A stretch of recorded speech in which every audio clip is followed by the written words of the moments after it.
রবীন্দ্রজ্যোতি বিশ্ববিদ্যালয়ে যারা তোমরা এবছরে চতুর্থ সেমিস্টারের পরীক্ষা দেবে 2023-24 সেশনে, তো তোমাদের জন্য একটা গুরুত্বপূর্ণ আপডেট আমি এই ভিডিওতে শেয়ার করব।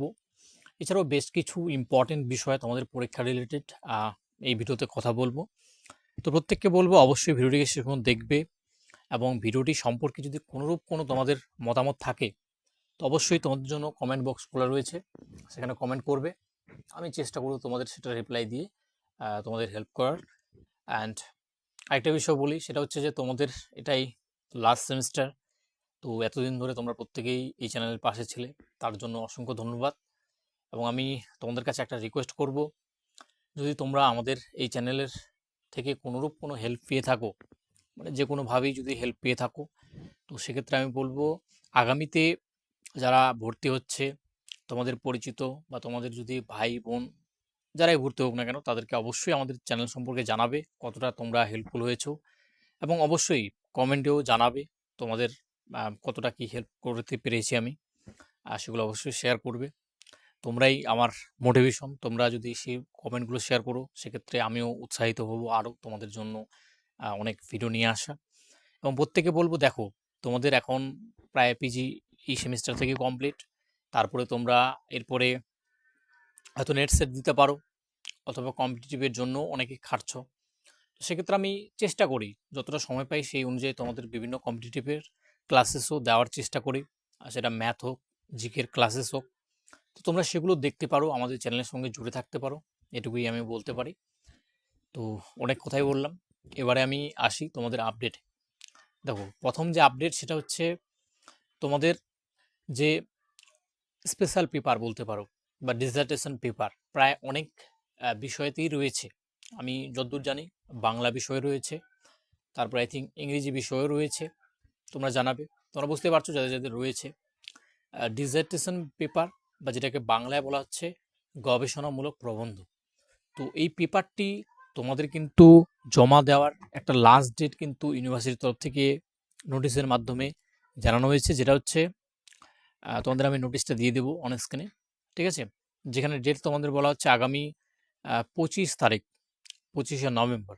তো এই যে ডেট, এই ডেটের পূর্বে প্রত্যেকে কিন্তু অবশ্যই তোমরা কি করবে, জমা করে দেবে তোমাদের ডিসার্টেশন পেপার।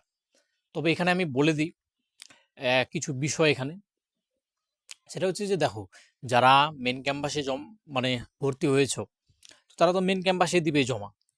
এই ডেটটাও কিন্তু মেন ক্যাম্পাসের জন্য যে, তো সেক্ষেত্রে যারা মানে স্টাডি সেন্টার বা বিভিন্ন কলেজের তোমরা নিয়েছো রবীন্দ্র ভারতীর অন্তর্গত বিভিন্ন স্টাডি সেন্টার, তো সেক্ষেত্রে তারা কোথায় জমা করবে, তারা সেখানেই জমা করবে।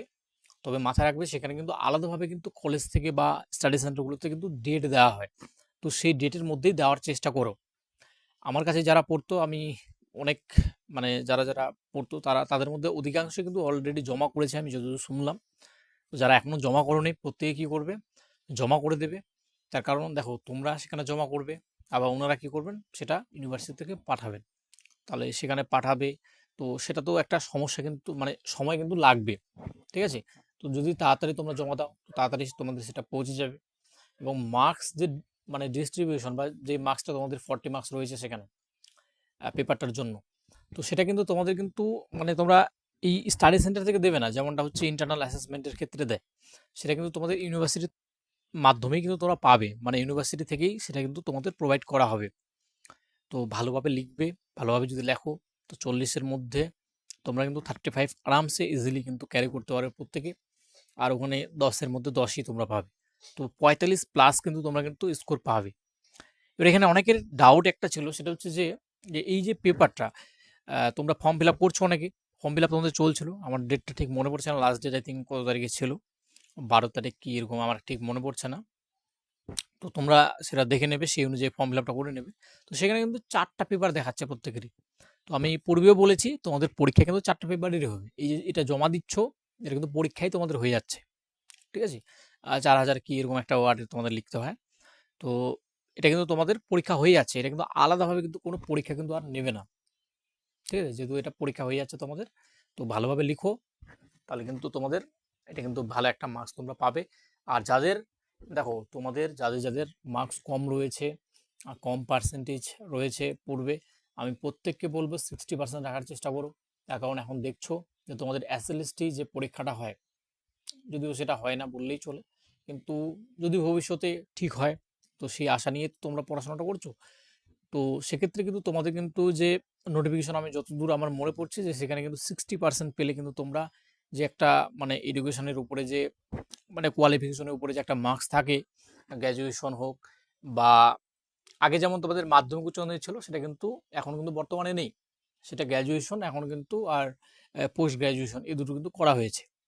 মানে বিএ, বিএসসি, এমএ, এমএসসি এই সমস্ত বলতে পারো। তো এখানে কিন্তু করা হয়েছে 60% পেলে তোমরা 10-10 পাবে। তো যত কম পাবে তোমাদের ক্ষেত্রে সেটা সমস্যার হয়ে দাঁড়াবে ভবিষ্যতে। তার কারণ জানো যে চাকরি পরীক্ষাগুলোতে কিন্তু পয়েন্টে পয়েন্টে কিন্তু এমন হয় যে মেরিট লিস্ট থেকে বের হয়ে যায়। তো এই জিনিসটা যেন তোমাদের সাথে না হয়, সে কারণে বলবো যাদের 60% থেকে বাকি যদি 3টে সেমিস্টারে কমও থাকে, এটাতে চেষ্টা করে একদম ফুল দমে ভালোভাবে পরীক্ষাটা দিয়ে আসা, তাহলে যেন পুরো নাম্বারটা তোমরা কভার করে ফেলতে পারো। ঠিক আছে, এগুলোই মূল বক্তব্য আমার ছিল। আর পরীক্ষা দেখো তোমাদের আমি বলেছি একটা এক্সপেক্টেড যে তোমাদের ডিসেম্বর থেকে শুরু হবে, মিড ডিসেম্বর থেকে, সেই অনুযায়ী পড়ো। সেটা ডিসেম্বরের লাস্টেও হতে পারে, কিন্তু তোমরা মাঝামাঝি মানে ভেবেই কিন্তু পড়াশোনা করো যে আগামী মাসে তোমাদের মাঝামাঝি সময়ে কিন্তু পরীক্ষা হচ্ছে, এই হিসেবে কিন্তু পড়াশোনাটা করো। সেক্ষেত্রে তোমাদের জন্যই বেনিফিট। একটু যদি পিছিয়ে যায় সেটা তোমরা আরও রিভিশনের জন্য সময় পাবে। ঠিক আছে, এগুলোই আমার বক্তব্য ছিল। তো অবশ্যই তোমরা জানাবে তোমাদের মতবাদ, যদি কোনো তোমাদের মন্তব্য থাকে সেটা অবশ্যই তোমরা কমেন্ট করে জানাবে। প্রত্যেককে ধন্যবাদ ভিডিওটিকে শেষ পর্যন্ত দেখার জন্য।